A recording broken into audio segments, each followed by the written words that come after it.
السلام علیکم، میرا نام عبد المومن ہے اور میں ایک رجسٹرڈ ڈائٹیشین نیوٹریشنسٹ اور پبلک ہیلتھ پروفیشنل ہوں. جناب آپ کو پتہ ہے کہ آج کل ہم فیٹ ڈائٹس کی بات کر رہے ہیں. روزانہ ہم کسی نہ کسی ایک فیٹ ڈائٹ کو ریویو کرتے ہیں. آج کی جو ہماری فیٹ ڈائٹ ہے اس کا نام ہے ویٹ واچرز ڈائٹ. جی ہاں، یہ بھی بہت ہی مشہور فیٹ ڈائٹ ہے، ویسٹ میں خاص طور پر بہت زیادہ فالو کی جاتی ہے. بیسیکلی ویٹ واچرز ڈائٹ کے اندر ایک سمارٹ پوائنٹ سسٹم متعارف کرایا جاتا ہے مریض کو یا کسی بھی عام انسان کو. یہ پوائنٹ سسٹم ڈیپینڈ کرتا ہے اس انسان کے وزن کم کرنے کا کیا ٹارگٹ ہے، اس کا قد کتنا ہے، اس کی عمر کتنی ہے، میل ہے یا فیمیل ہے، ان تمام چیزوں کے اوپر.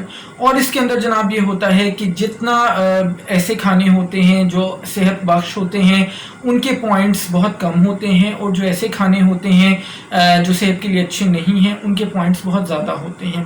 اور پھر وہ جو ایک سیٹ پوائنٹ، مثال کے طور پر 50 پوائنٹس اگر ایک پیشنٹ کو دیے جاتے ہیں تو گول یہ ہوتا ہے کہ انہوں نے ہر کھانے کو کھانے کے بعد وہ پوائنٹس نوٹ کر لینے ہیں جتنے اس کھانے کے ہیں، اور دن کے آخر پر ان کا ٹارگٹ یہ ہوتا ہے کہ اگر کسی پیشنٹ کے 50 پوائنٹس ہیں تو اس نے ہر حال میں 50 پوائنٹس سے کم یا نیچے ہی رہنا ہے. مثال کے طور پہ اگر ہم بات کریں تو اس سسٹم کے اندر پھلوں کو، سبزیوں کو، نٹس کو، بیجوں کو، جو بغیر چربی کے گوشت ہیں ان کے پوائنٹس بہت کم ہیں، اور جو چیزیں صحت کے لیے اچھی نہیں ہیں، مثال کے طور پہ جو بڑا گوشت ہے یا اور اس طرح کی جو چیزیں ہیں، برگرز ہیں یا پاستا ہے، ان کے پوائنٹس زیادہ ہیں.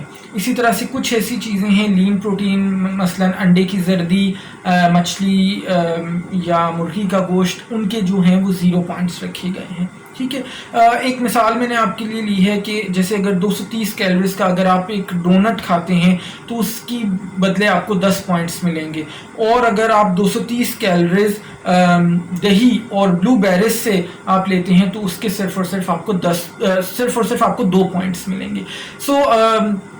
یعنی کیلوریز آپ 230 ہی لے رہے ہیں، لیکن کیونکہ ڈونٹ کی کیلوریز بری کیلوریز ہیں تو آپ کو 10 پوائنٹس ملیں گے، اور دہی اور بیریز کی کیلوریز کیونکہ اچھی کیلوریز ہیں تو وہ آپ کو صرف 2 پوائنٹس دیں گے. تو جناب اس طرح سے سسٹم کام کرتا ہے. ویسے اگر دیکھا جائے تو یہ کوئی بہت برا سسٹم نہیں ہے، لیکن پرابلم یہ ہے کہ اس کے اندر بہت ساری کیلکولیشن انوالوڈ ہے، اور ظاہر ہے ہم دن بھر اتنا مصروف ہوتے ہیں، کسی کے لیے بھی یہ پاسبل نہیں ہے کہ وہ ہر کھانا کھانے کے بعد اس کے پوائنٹس دیکھے، پھر ان پوائنٹس کو نوٹ کرے، پھر دن کے آخر پر ان سارے پوائنٹس کو ٹوٹل کرے. وہ یہ پریکٹیکلی اسپیکنگ اس طرح کی ڈائٹ کو فالو کرنا تقریباً ناممکن ہے. مجھے امید ہے آپ کو آج کی ویڈیو پسند آئی ہوگی. اس ویڈیو کو لائک کرنا، دوسروں کے ساتھ شیئر کرنا مت بھولے گا. چینل پر پہلی بار ہیں تو چینل کو سبسکرائب کر کے بیل آئیکن کو پریس کر دیں، سو دیٹ آپ کو آنے والی تمام ویڈیوز بر وقت ملتے رہیں. اپنا بہت سارا خیال رکھیے گا. اللہ حافظ.